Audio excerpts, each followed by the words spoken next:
उद्भव क्लासेस नोखा में आपका हार्दिक स्वागत है। हमारा जो बिंदु 15 था, उस बिंदु का नाम था संधि। संधि क्या होती है?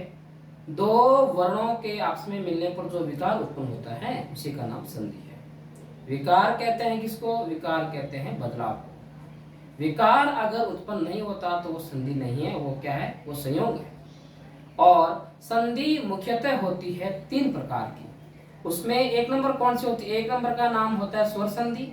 नंबर 2 कौन सी होती है? व्यंजन संधि। नंबर 2 कौन सी होती है? विसर्ग संधि। हम पिछले वीडियो में पढ़ रहे थे स्वर संधि के बारे में। और ध्यान से देखना कि क्या होती है स्वर संधि। तो हिंदी में देखा जाए ना, तो हिंदी में स्वरों की संख्या जो होती है ना, हिंदी में स्वरों की संख्या होती है, वो होती है 11 होती है। ठीक है। और ध्यान देना कि अगर संधि होती है हमेशा दो पदों के बीच में, यानी दो वर्णों के बीच में संधि होती है, तो इस वाले जो यहाँ इतर वाला जो होता है पद ना, इसका नाम होता है पहला पद, और इस वाले पद का नाम होता है दूसरा पद। हम इसको कह सकते हैं प्रथम पद, और इसको हम कह सकते हैं अंतिम पद, या कह सकते हैं उत्तर पद। हम इसको कह सकते हैं पूर्व पद, और इसको हम कह सकते हैं अपद। ठीक है ना? तो ध्यान देना, ये जो संधि है ना, वो कहाँ होती है? संधि होती है पहले पद के अंतिम वर्ण में, और अंतिम पद के जो प्रारंभ में जो होता है ना वर्ण, इन दोनों वर्णों के बीच संधि होती है। और जब संधि होती है तो इधर भी क्या होना चाहिए? इधर होना चाहिए स्वर। 11 में से कोई सा भी स्वर यहाँ हो सकता है, और 11 में से कोई भी स्वर यहाँ भी हो सकता है। अगर इस योग के निशान के दोनों साइडों में 11 में से कोई भी स्वर आ जाए, उस संधि का नाम होता है स्वर संधि। हमने क्या किया कि स्वर संधि के बारे में पढ़ा, तो हमने देखा कि ये जो स्वर संधि होती है ना, वो होती है 5 प्रकार की। हिंदी भाषा की बात कर रहा हूँ। हिंदी भाषा में स्वर संधि के 5 प्रकार है।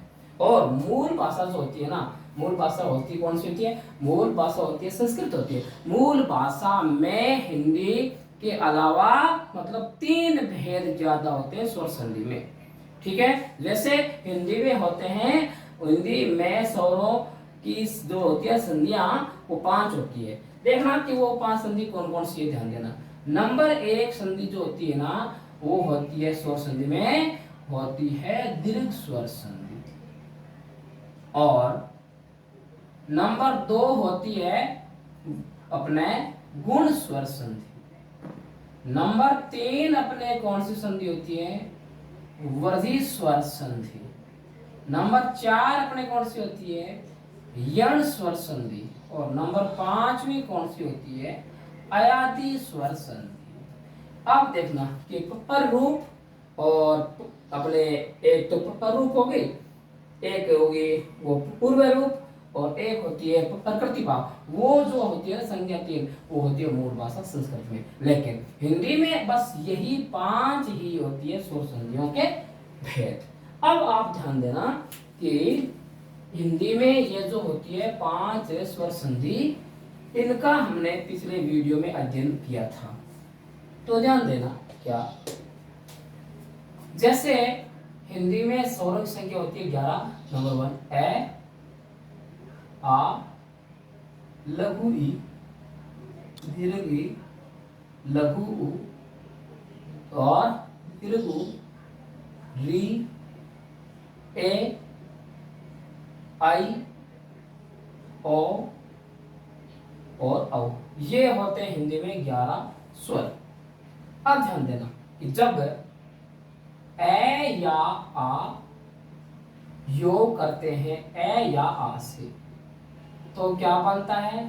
आ बनता है। जब लघु ई और दीर्घ ई अपने सजातीय लघु ई और दीर्घ ई से योग करते हैं, तो क्या बनता है? बनता है दीर्घ ई। जब लघु उ और दीर्घ उ योग करते हैं लघु ऊ और दीर्घ ऊ से, तो क्या बनता है? दीर्घ ऊ बनता है। ऐसा कौन सी संधि में होता है? ऐसा होता है दीर्घ स्वर संधि में। ठीक है, अब ध्यान रखिए, जब ए या आ, जब ए या आ योग करते हैं लघु ई या कौन सी ई से? दीर्घ ई से, तो ए बनता है।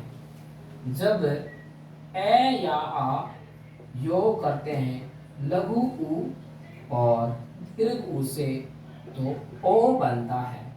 और जब ए या आ योग करते हैं लघु री से, तो क्या बन जाता है? अर बन जाता है। ऐसा कौन सी संधि में होता है? ऐसा होता है अपने गुण स्वर संधि में। ठीक है, और ध्यान देना कि जब ए या आ योग करते हैं ए या आई से, जब ए या आ योग करते हैं ए या आई से, तो क्या बनता है? आई। और जब ए या आ योग करते हैं ओ या औ से, तो क्या बनता है? बन जाता है औ। ऐसा कौन सी संधि में होता है? ऐसा होता है वर्धी स्वर संधि में। ठीक है, ध्यान देना। और जब लघु ई, जब लघु ई और दीर्घ ई योग करते हैं अन्य स्वर से, अन्य स्वर यानी अन्य स्वर की संख्या यहाँ पे कितनी होगी? 10। क्योंकि मान लो जब ये लघु ई आएगी तो इस ई के अलावा पीछे स्वर कितने आ जाएंगे? 10। अगर मान लो यहाँ इधर दीर्घ ई आ गई तो भी इधर कितने बच जाएंगे स्वर? 10। तो जब लघु ई या दीर्घ ई योग करते अन्य स्वर के साथ में, तो लघु ई और दीर्घ ई की जगह क्या बन जाएगा? ये बन जाएगा हलंत रूप में, यानी कि आधा ये बन जाएगा। और अन्य जो होगा ना स्वर, उनकी लग जाएगी मात्रा। और ये जो मात्रा है ना, ये कहाँ लगेगी? ये के साथ में। और ध्यान देना कि जब लघु ऊ और दीर्घ ऊ योग करते हैं अन्य स्वर के साथ में, तो लघु ऊ और दीर्घ ऊ का क्या बन जाता है? वह बन जाता है, आधा वह बन जाता है हलंत वाला। फिर अन्य जो होगा ना स्वर, उसकी क्या लग जाएगी? मात्रा लग जाएगी। और वो मात्रा कहाँ लगेगी? वह के साथ में। ठीक है, और जब लघु री योग करती है किसके साथ में? अन्य स्वर के साथ में, तो लघु री की जगह क्या विकार उत्पन्न होगा? रे बन जाएगा। ठीक है ना, और अन्य जो होगा ना स्वर, उसकी लग जाएगी मात्रा। कहाँ लग जाएगी? रे के साथ। अब ऐसा कौन सी संधि में होता है? ऐसा होता है अपने यण संधि में। ठीक है, तो अब हम इतना हमने सीखा था, किसमें? इतना हमने सीखा था पिछले वीडियो में भी। आज हम किसका अध्ययन करेंगे? आज हम अध्ययन करेंगे अपने अयादी संधि के बारे में। ध्यान रखना, अयादी संधि से संबंधित सवाल हर एग्जाम में पूछे जाते हैं। अपने को 2, 3, 4 दे दिए जाते हैं शब्द, और ऐसा कहा जाता है कि निम्नलिखित शब्दों में अयादी संधि का कौन सा उदाहरण है। एक तो ऐसे पूछ लेते हैं, और एक हमें ऐसे पूछ लिया जाता है कि अयादी संधि की पहचान क्या है, तो वो भी आनी चाहिए। और फिर हमें कोई दे दिया जाता है शब्द, और उसका संधि विच्छेद भी पूछ लिया जाता है। ठीक है ना। देखो, अपने एग्जाम में या तो पूछ लिया जाता है संधि का नाम, या पूछ लिया जाता है संधि विच्छेद। ठीक है ना, और या पूछ ली जाती है संधि की पहचान भी, कभी भी पूछ सकते हैं। अब ध्यान देना, आज हम स्टार्ट करने वाले हैं अयादी संधि के बारे में। तो ध्यान देना, हमने ऐसे लेकर के री तक के सारे स्वरों का योग किया है इन मतलब के चारों संधियों में। अब ध्यान देना कि ये जो ए आई ओ औ, आपको ये जो 4 दिख रहे हैं ना स्वर, इनको क्या बोलते हैं? इनको बोलते हैं संयुक्त स्वर, है ना। ये चारों स्वर ना योग अभी देखो कैसे करते हैं। जब ए का योग मतलब कोई भी स्वर के साथ में हो जाता है, कोई भी स्वर का मतलब होता है 11 में से कोई सा भी स्वर। जब ए का योग कोई भी स्वर के साथ होता है, तो ए का क्या बन जाता है? ए का बन जाता है आई। एक बात, ठीक है। नंबर 2, जब आई का योग होता है कोई भी स्वर के साथ, ऐ का योग होता है किसके साथ में, कोई भी स्वर के साथ में। ऐ का क्या बन जाएगा, ऐ का आय बन जाएगा। ए का तो आय बनता है और ऐ का आय बनता है जब इनके साथ में कोई भी स्वर आ जाए। 11 में से कोई भी स्वर आ सकता है, ठीक है। अब ध्यान देना, जैसे ही ओ के साथ में कोई भी स्वर मिल जाए, ओ के साथ में कोई भी स्वर, ठीक है ना, ओ के साथ में 11 में से कोई भी स्वर मिल जाए तो ओ की जगह क्या बन जाएगा, ओ की जगह बन जाएगा औ। और वैसे ही औ की साथ, औ के साथ में कोई भी स्वर आ जाए, 11 में से कोई भी स्वर आ सकता है, ठीक है। औ के साथ में कोई भी स्वर आ जाए तो ध्यान देना, औ की जगह क्या विकार उत्पन्न होगा, औ की जगह बन जाएगा आव बन जाएगा। ये ध्यान देना। कैसे, देखो एक बार और देखो ध्यान से। ए का जब योग होता है कोई भी स्वर से तो ए की जगह क्या बनता है, आय। आई का जब योग होता है कोई भी स्वर के साथ में, 11 में से कोई भी स्वर आ सकता है, ठीक है। तो देखना क्या कि आई की जगह आय बन जाएगा, ठीक है। और ओ का जब योग होता है कोई भी स्वर के साथ में तो ओ की जगह क्या बन जाएगा, औ बन जाएगा, औ, ठीक है। और जब औ का योग किसी भी मतलब कि 11 में से कौन से भी स्वर के साथ में जब औ का योग हो जाता है तो औ की जगह क्या बन जाएगा, आव बन जाएगा। तो ऐसा किस में होता है, ऐसा होता है अयादि संधि में, ठीक है। ये है अपनी अयादि संधि, ध्यान देना। अब देखना क्या कि अयादि संधि की पहचान क्या होती है, क्योंकि जैसे जब हमें संधियों की आ जाएगी ना, पहचान आ जाएगी तो संधि हमारे लिए बहुत आसान हो जाएगी, ठीक है ना। संधि वाला बिंदु हमेशा से ही बच्चों को क्या लग रहा है, कठिन लगता है, लेकिन जैसे ही अपने को संधि की पहचान आने लग जाती है तो हमें कोई भी संधि है ना वो हार्ड नहीं लगती है। तो ध्यान से देखना कि क्या होती है अयादि संधि की पहचान। मैं देखना इस इन मतलब चारों है ना, इन चारों संधियों की पहचान में पिछले वीडियो में बता चुका हूं। वो देखो कैसे, ध्यान देना। जैसे यहाँ पे लिखा है दीर्घ का, तो देखना कि दीर्घ ये जो संधि होती है ना दीर्घ वाली, इसकी होती है पहचान आ की मात्रा और ये बड़ी की मात्रा और बड़ा ऊ की मात्रा वाले शब्द। और पूर्ण संधि की क्या पहचान होती है, ए की मात्रा, ओ की मात्रा और ये जो ऊपर लगता है ना ये वाला रे, आधा है, अर वाला रे, ये होती है पहचान इसकी। ये पहचान होती है गुण स्वर संधि की। और ये जो वृद्धि होता है ना, इस संधि की क्या पहचान है, ऐ की मात्रा और औ की मात्रा, ये होती है पहचान किसकी, वृद्धि स्वर संधि की। अब ध्यान देना कि इस वाली संधि, ये संधि का नाम क्या है, नाम है यण स्वर संधि। इसकी क्या पहचान, ध्यान देना। तो देखो ये रे और वे, इनसे ठीक पहले आधा आएगा वर्ण, आधा क्या आ जाएगा, वर्ण आ जाएगा। तो आप ये समझ लेना कि ये वाले शब्द किसके हैं, यण संधि के। जैसे एग्जांपल दे देता हूँ एक प्रत्येक। आप देखो यहाँ पे ये है और ये से पहले आधा क्या आ गया, आधा आ गया वर्ण आ गया, आधा आ गया व्यंजन आ गया, ठीक है। और ध्यान से देखो, जैसे मैंने लिख दिया ये प्रत्येक वाला हो गया और हाँ वध्वा गमन। अब ध्यान देना, अब यहाँ आपको वह होगा, आपको दिखाई दे रहा होगा, इस वह से पहले क्या है, आधा ध, ठीक है ना। तो ये रे और वह, अब जैसे लिखा है मात्रा क्या, मात्रा क्या ना, इसको आप ऐसे भी लिख सकते हैं मात्रा ज्ञा।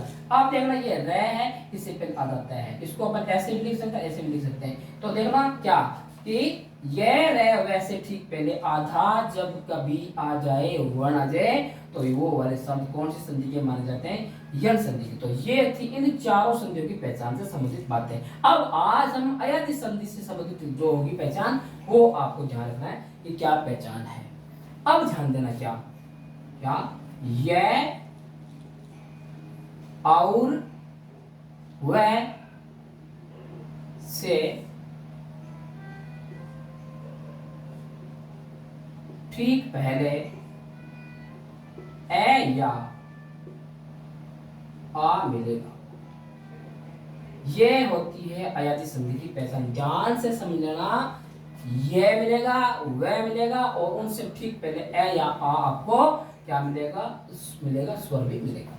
जैसे मैं एग्जांपल से आपको इसको आराम से समझो, जैसे लिखा हुआ है नयन, और एक मैंने लिख दिया गायक, एक लिख दिया नायक, और लिख दिया मैंने सब लिख दिया पवन, सब लिख दिया भवन, सब लिख दिया बावन। ठीक है ना। अब आप ध्यान देना कि ये दिख रहा है, ये दिख रहा है, ये दिख रहा है, वह दिख रहा है, वह दिख रहा है, वह दिख रहा है ना। तो इसमें ये और वह तो होते हैं। अब क्या है, इसमें ए आ होते हैं, वो देखते हैं। जैसे इस नए को हलंत में करेंगे, इस नए को हलंत के रूप में लिखेंगे तो ए बाहर आ जाएगा, है ना, ए बाहर आ जाएगा। और आगे क्या है, यन। ये देखो ये से ठीक पहले ए आ रहा है ना। जैसे यहाँ लिखा है गा, लिखा है गायक, है ना, इसमें गा। जैसे इस वाले गे को हलंत रूप में लिखूंगा तो यहाँ आ बाहर आ जाएगा, गे प्लस आ गा बनता है ना। और आगे यक। अब ध्यान दे लो कि इस ये से पहले आ है या नहीं है। ठीक है। जैसे ये लिखा है पवन, है ना, इसका मैंने इस वाले पै को हलंत के रूप में लिखा, पै प्लस ए और आगे वन। अब ध्यान दे लो वैसे ठीक पहले ए है या नहीं है। ठीक। अब ये लिखा ना बावन, बै को करता हूं मैं हलंत रही, बै को हलंत किया तो आ बाहर आ गया, आ क्या आ गया, बाहर आ गया। और फिर आगे क्या है, वन। तो ये वैसे पहले देखो आर आपको मिल रहा है। ठीक है। तो जैसे अपन इन शब्दों को करते हैं ना हलंत के रूप में, तो अपने आप ए या आ बाहर जो भी होता है वो बाहर आ जाता है। तो अपने को ये थी अपनी अयादी संधि की पहचान। ये और वह व्यंजन से ठीक पहले क्या मिलेगा, ए या आ मिलेगा। ये थी अयादी संधि की पहचान। ठीक है। अब ध्यान देना, हाँ, आज हमारी ये जो संधि थी अयादी संधि ये कंप्लीट हो गई है। और हमने